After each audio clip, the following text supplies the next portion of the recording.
Can you hear me okay? It's an honor and a privilege to address this part of the Kurdish freedom movement, whose members face risks every day and suffer consequences every day that I can't possibly imagine, that are nothing like I face at home. I wish for the success, not only for the success of your movement, but for your own personal safety. Thank you.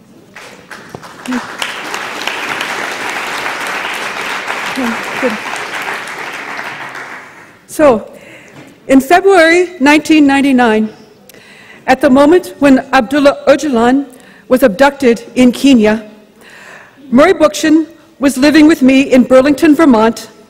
We watched Öcalan's capture on the news reports on television. Murray sympathized with the plights of the Kurds. He said so whenever the subject came up. But he saw Mr. Öcalan as yet another Marxist-Leninist guerrilla leader, a latter-day Stalinist.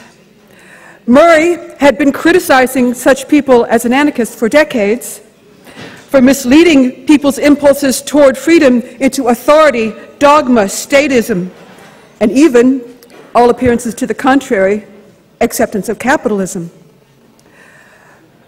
But he knew Marxist-Leninists well. Bookchin himself had been a Stalinist back in the 1930s as a young teenager in New York. He left the communists late in the decade and joined the Trotskyists.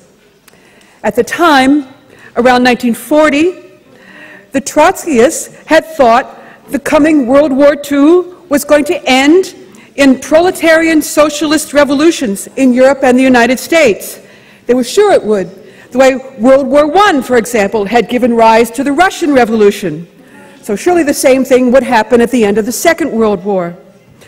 During that war, young Bookchin worked hard in a foundry to try to organize the workers, to build the movement, to rise up and make that revolution. But in 1945, the workers did not make the revolution, of course. The Trotskyist movement, which had made this firm prediction, found itself, the prediction was unfulfilled, so it collapsed.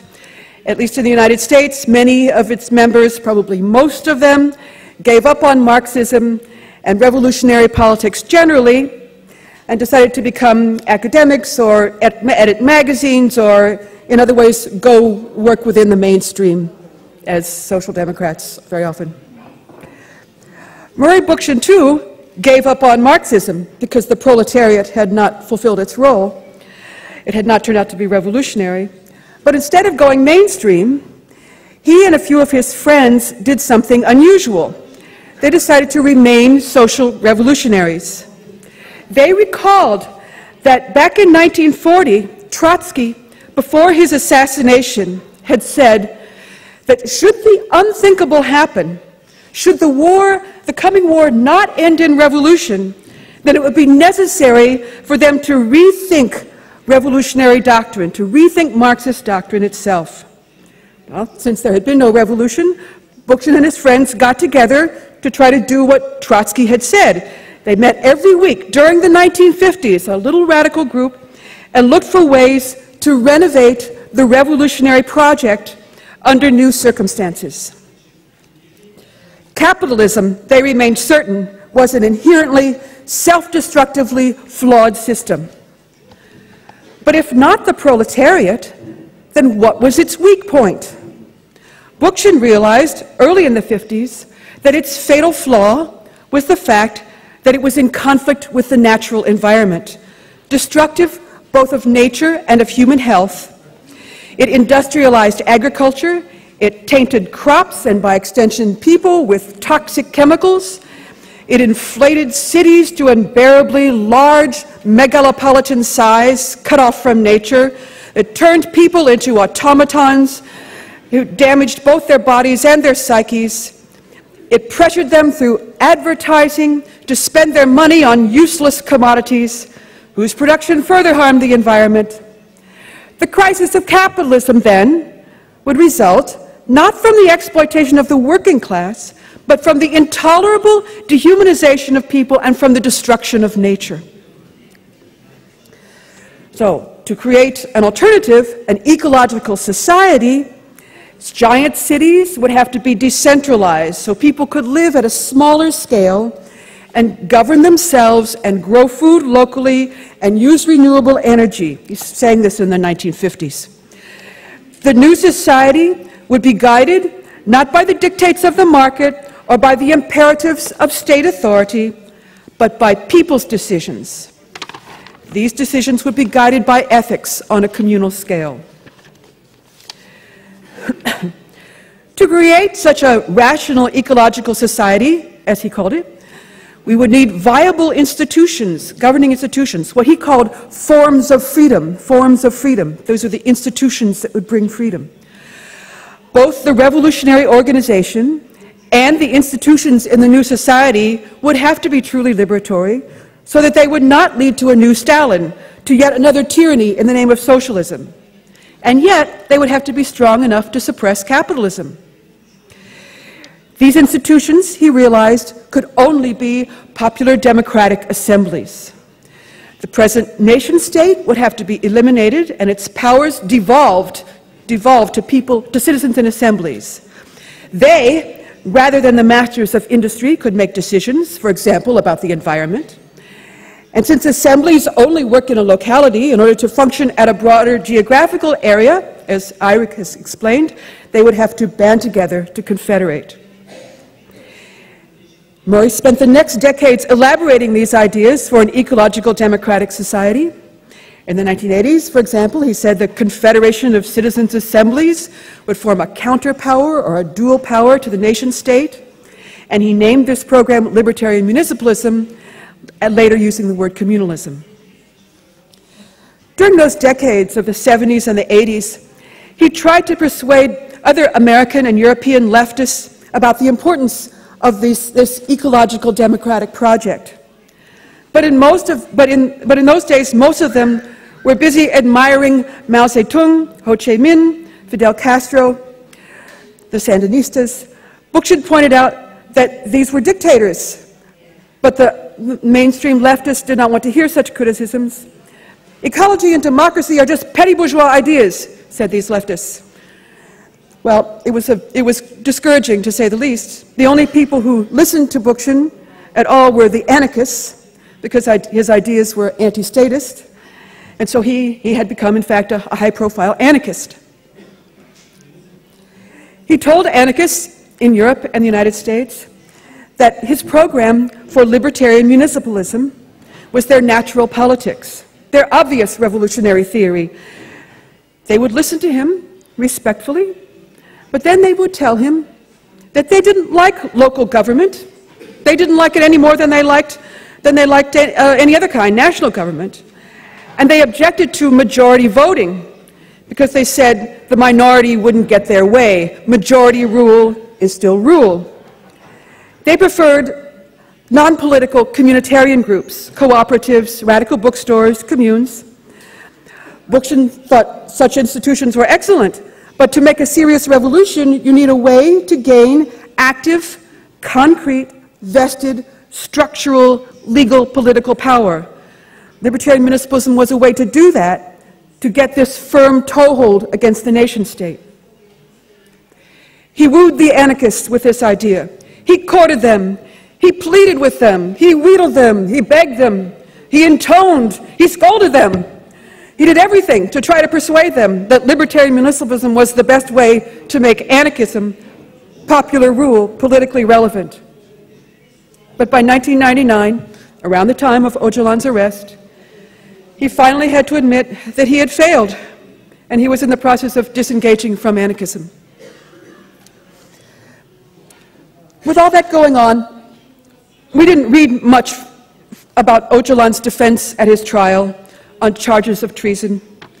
We didn't know, for example, that he was undergoing a transformation similar to the one Bookchin had undergone half a century earlier. I wish we had read more closely. We would have found out that he was rejecting Marxism-Leninism in favor of democracy, that he had concluded that Marxism was authoritarian and dogmatic and unable to creatively approach current problems. We might have read him that he said we must respond to the requirements of the historical moment. He told the prosecutors, to move forward, he had said it was necessary to reassess principles, the program, and the mode of action. It was like something Bookchin had said in 1946, again, following Trotsky. Today, Öcalan told his Turkish prosecutors are known to us, rigid systems are collapsing, and national, cultural, ethnic, religious, linguistic, and indeed regional problems are being solved by granting and applying the broadest democratic standards. The PKK, he said, must give up in its goal of achieving a separate Kurdish state and adopt a democratic program for Turkey as a whole. Democracy, he said, is key to the Kurdish question, because in a democratic system, each citizen has rights and a vote, and everyone participates equally, regardless of ethnicity. This system would acknowledge the existence of the Kurdish people and their rights to language and culture. It wasn't assembly democracy, this local face-to-face democracy, such as Bookchin was advocating, but it was a top-down approach at the time, initially. The goal, wrote Öcalan, is a democratic republic. Whatever the Turkish prosecutors thought of this message, its validity seems obvious to many, but they didn't care for the messenger, and they convicted him and finally sent him to prison. Murray Bookchin used to say that the best anarchists are the ones who were formerly Marxists. In fact, he was a connoisseur of the gradations between anarchism and Marxism. So he would have admired Öcalan, I think. They knew how to think, he said. They knew how to draw the logic of ideas. And they understood dialectical philosophy. He would surely have recognized this ability in Öcalan had they met. Both men shared a dialectical cast of mind, inherited from their common Marxist past. Not that they were dialectical materialists anymore. Both understood that Marxist concept was inadequate, because historical causation is not just economic, it's multiple. But both remained dialectical, in love with history, in the sense that they were in love with history's developmental processes. Dialectics, as I'm sure you know, is a way of describing change, not kinetic kind of change that is of concern in physics or physical science, but the developmental change that occurs in organic life and in social history. Change, according to dialectics, progresses through contradictions.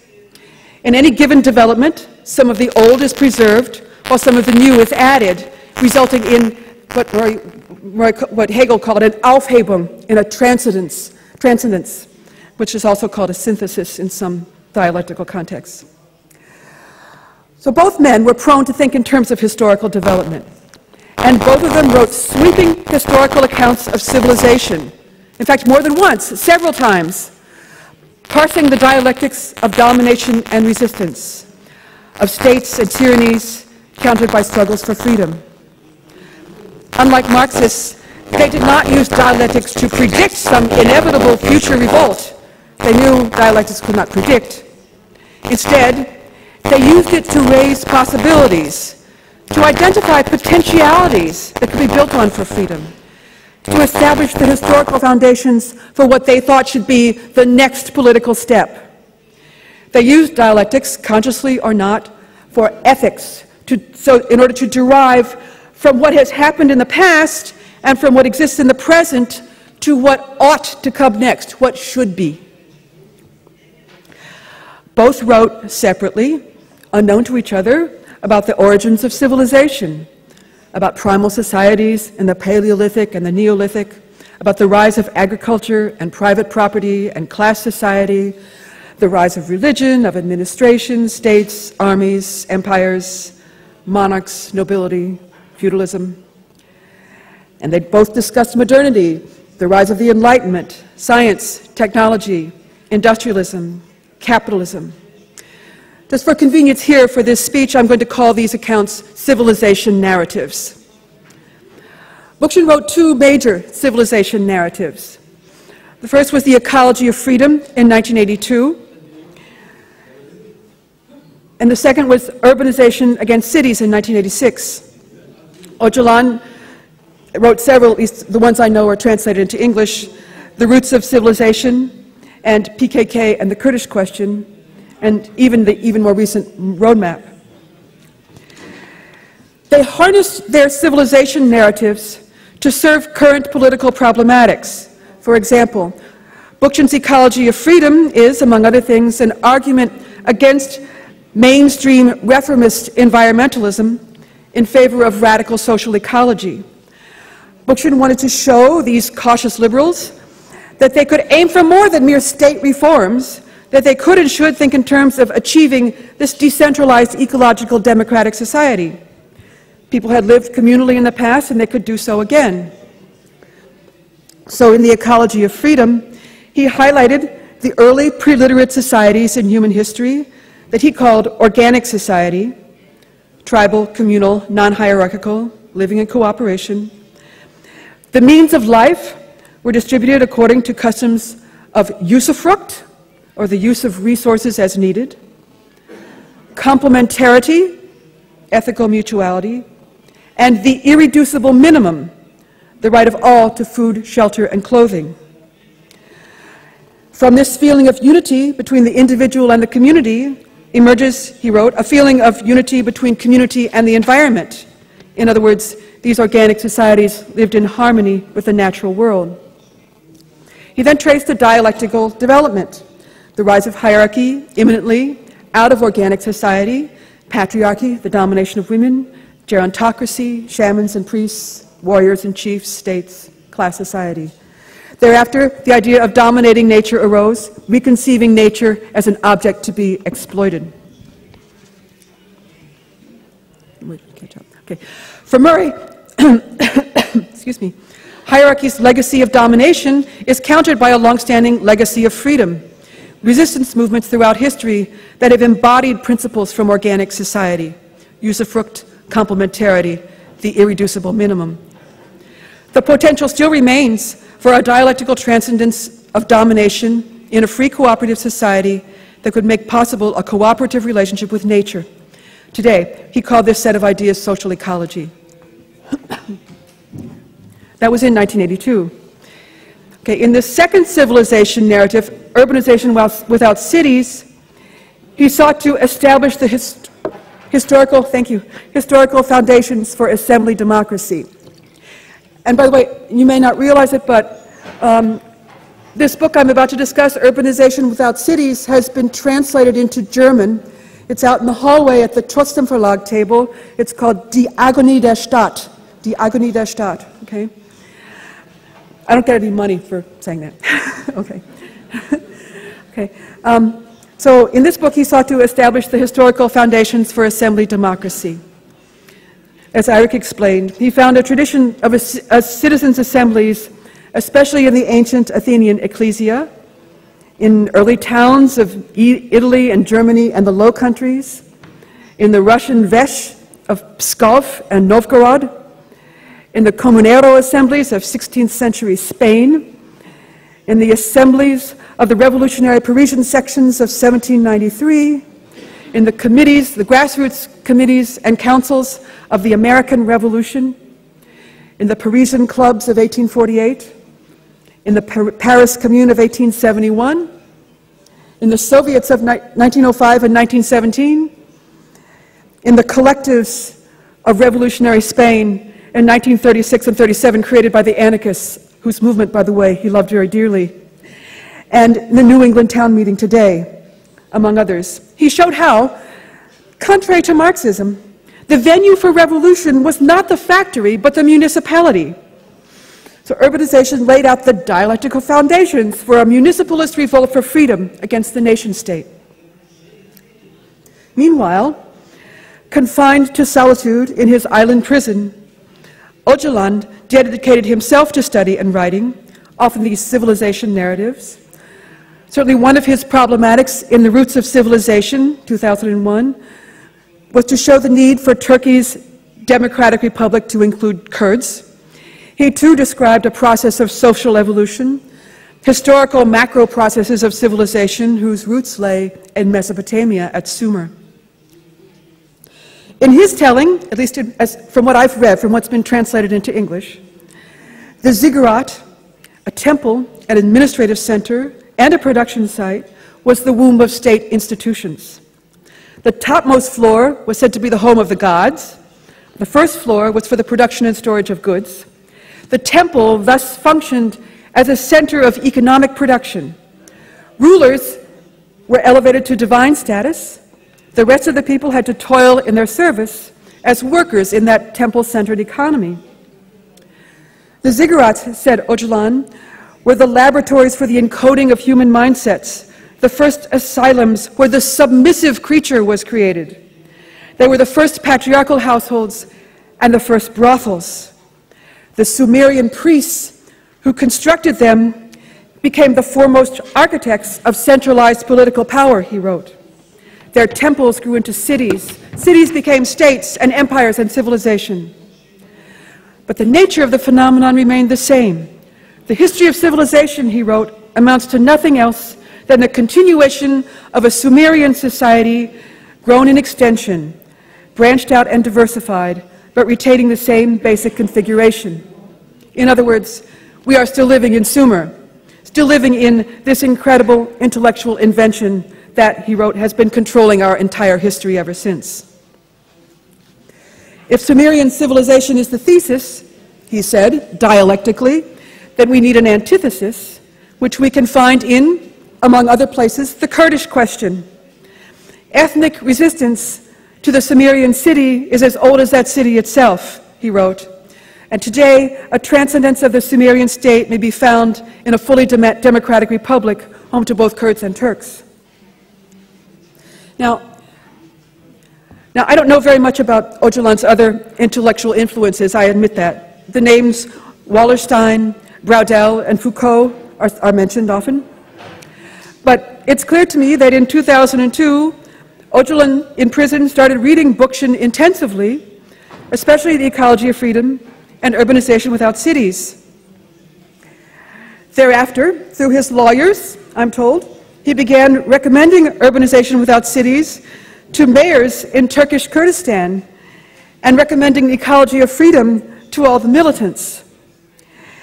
In the spring of 2004, he had his lawyers write to Murray by email, which they did through an intermediary, and they explained to Murray that Mr. Öcalan considered himself to be his student, had acquired a good understanding of his work, and was eager to make the ideas applicable to Middle Eastern societies. He asked for a dialogue with Murray and sent one of his manuscripts.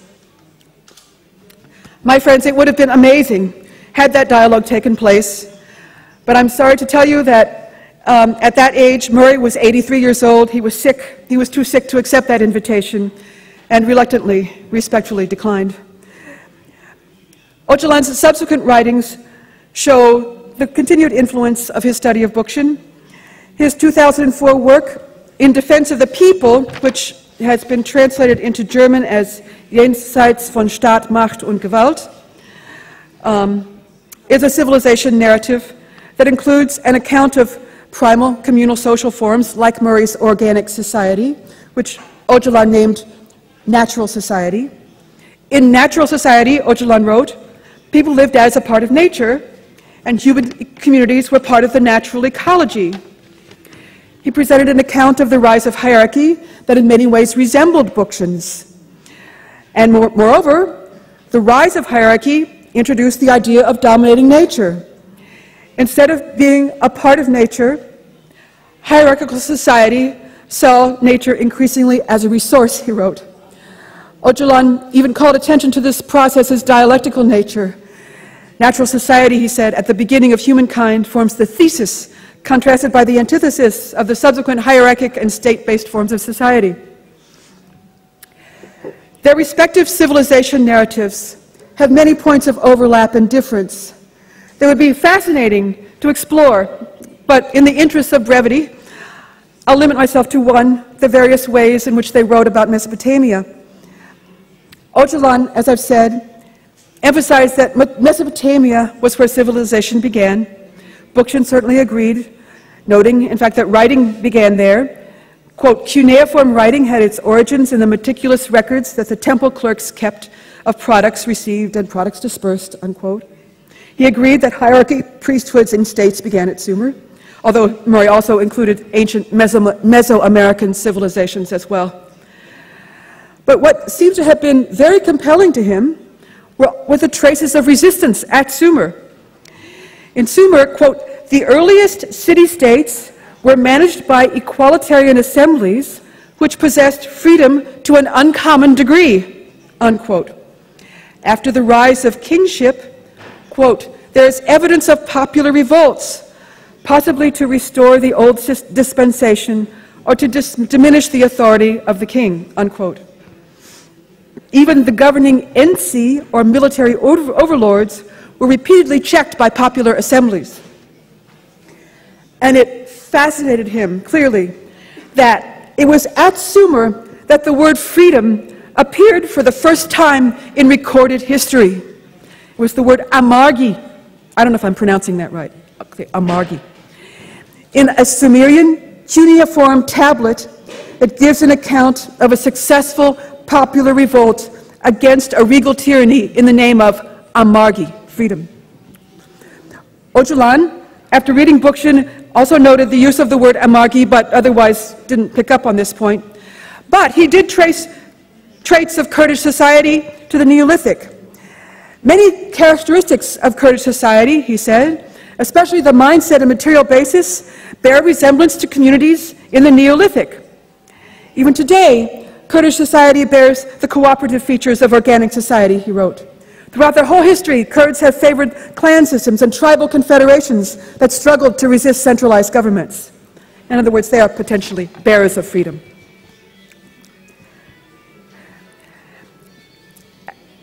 As Marxists, Bookchin and Öcalan had both been taught that the dialectical materialist processes of history are inexorable and function like laws with inevitable outcomes, like the rise of the nation-state and capitalism. So says dialectical materialism. But in The Ecology of Freedom, ex-Marxist Bookchin was at pains to discredit such notions of social law and teleology. Not only had these ideas, these so-called laws, been used to achieve a ruthless subjugation of the individual to suprahuman forces beyond human control, as in Stalinist Russia, they denied the ability of human will and individual choice to shape the course of social events. In fact, he argued, even the rise of hierarchy was not inevitable. And if we put aside the idea that it was, that the rise of capitalism and the nation-state were inevitable, then we may have a vision that significantly alters our image of a liberated future. That is, we lived communally once, and we could live communally again. The buried memory of organic society functions unconsciously with an implicit commitment to freedom. I think that is the underlying liberatory insight of The Ecology of Freedom. Reading Öcalan's In Defense of People, I sensed in his words an exhilaration that reminded me of how I felt when I read The Ecology of Freedom back in 1985. I was delighted by the insight that people had once lived in communal solidarity and the potential remains, and we could have it again if we chose to change our social arrangements. The concept of the irreducible minimum seemed to me to just mean socialism.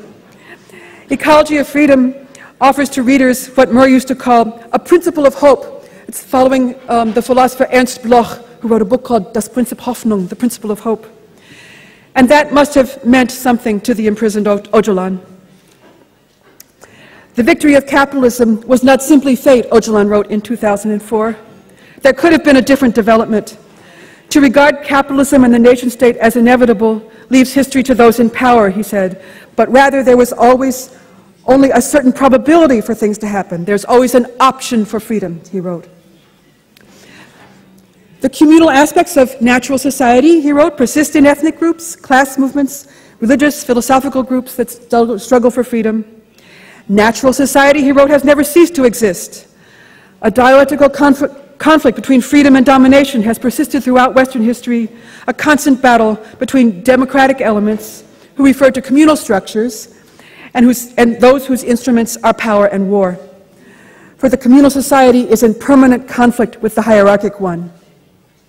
And finally, I was amazed to see that Öcalan embraced social ecology. The issue of social ecology begins with civilization, he wrote in 2004, because the roots of civilization are where we find also the beginnings of the destruction of the natural environment. Natural society was, in a sense, ecological society. The same forces that destroy society from within also cut the meaningful link to nature. He wrote that capitalism is anti-ecological. Like Bookchin, so amazing. Like Bookchin, he also argued for a specifically ethical revolt against it. He wrote, morality must be developed into a new social ethics that is in harmony with traditional values. And of course, the liberation of women is basic, crucial. He too called for a democratic ecological society, by which he meant a moral-based system that involves sustainable dialectical relations with nature, where common welfare is achieved by means of direct democracy. And it certainly applied to the Kurdish question. He emphasized that achieving Kurdish freedom means achieving freedom not just for Kurds, but for everyone. Any solution will have to include options not only valid for the Kurdish people, he wrote, but for all people. That is, I am approaching these problems, he said, based on humanism, on one humanity, one nature, and one universe. But now, instead of through the democratic republic, he said it was to be achieved through assembly democracy. In March of 2005, he issued his Declaration of Democratic Confederalism in Kurdistan, which called for grassroots democracy based on the democratic communal structure of natural society, to establish villages, village, town, and city assemblies, and their delegates will be entrusted with real decision-making, which in effect means that people and the community will decide, unquote. And Öcalan's democratic confederalism preserves his brilliant move of linking the liberation of Kurds to the liberation of humanity. It affirms individual rights and freedom of expression for everyone, regardless of religious, ethnic, and class differences. It promotes an ecological model of society and, of course, women's liberation. He urged this program upon his people. I'm calling on all sectors of society, in particular women and the youth, to set up their own democratic organizations and to govern themselves. By 2004-2005 then, Öcalan had either given up on or shifted focus from his effort to persuade the state to reform itself by democratizing from the top down. The idea of a democratization of the state, he wrote in 2005, is out of place.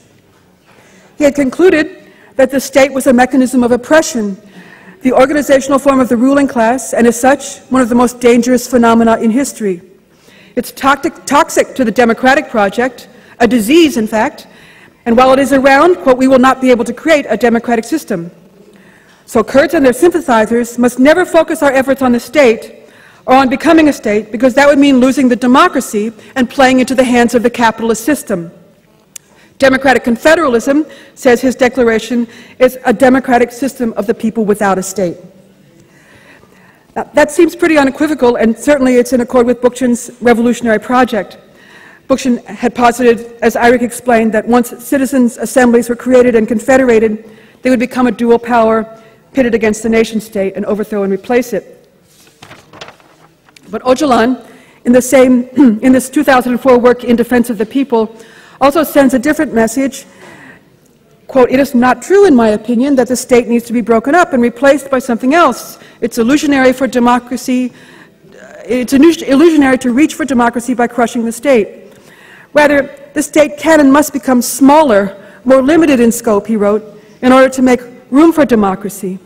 Some of its functions are necessary. For example, public security, social security, national defense.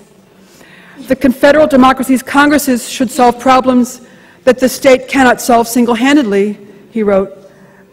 So, when the state is limited, it can coexist with democracy in parallel, complementary to it. It seems a contradiction that bedeviled even Öcalan himself. The state remains a Janus-faced phenomenon, I found that he wrote. I sense that the issue remains ambiguous for him, but understandably so. Insightfully, he observed that our present time is an era of transition from state to democracy. In times of transition, the old and the new often exist side by side. I must say that Bookchin's communalist movement never got anywhere near as far as the Kurdish movement has, in practical terms. And if it had, it probably would have confronted the same dilemma. But one thing I could suggest here is that the concept of a transitional program, which Bookchin would invoke in such occasions. He used to distinguish between the minimum program, which is reforms on specific issues, the transitional program, like perhaps this one that Öcalan is offering, and the maximum program, socialism, a stateless assembly democracy. Minimum, transitional, maximal. That distinction, by the way, has a revolutionary pedigree. Murray used to credit it to Trotsky. It's a way to maintain a commitment to your long-term goals and principles while dealing in the real non-revolutionary world. So as I'm saying, Murray would have had to confront the same dilemma that Öcalan did eventually. In any case, in May 2004, when Bookchin heard from Öcalan, through the lawyers, he conveyed back a message.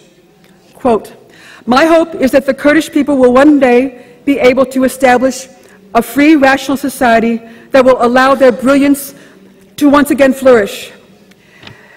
They are fortunate indeed to have a leader,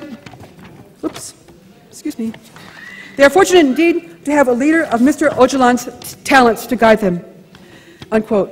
We later learned that this message was read aloud at the Second General Assembly of the Kurdistan People's Congress in the summer of 2004. When Bookchin died in July of 2006, after he died, the PKK Assembly saluted one of the greatest social scientists of the 20th century.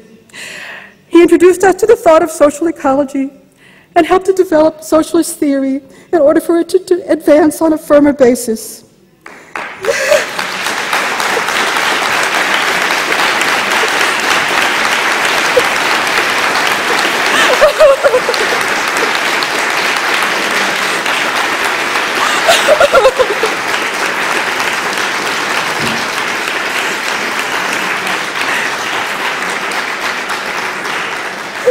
He showed them how to make it a reality.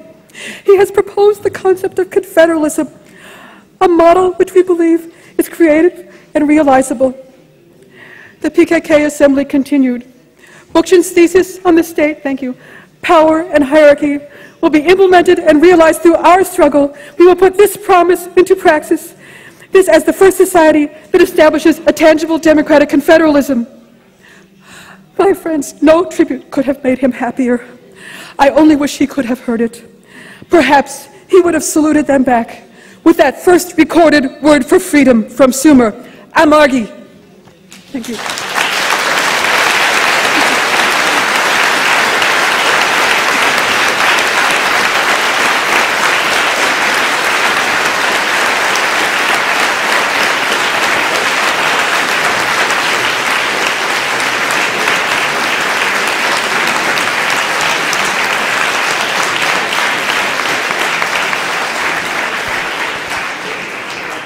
Gosh.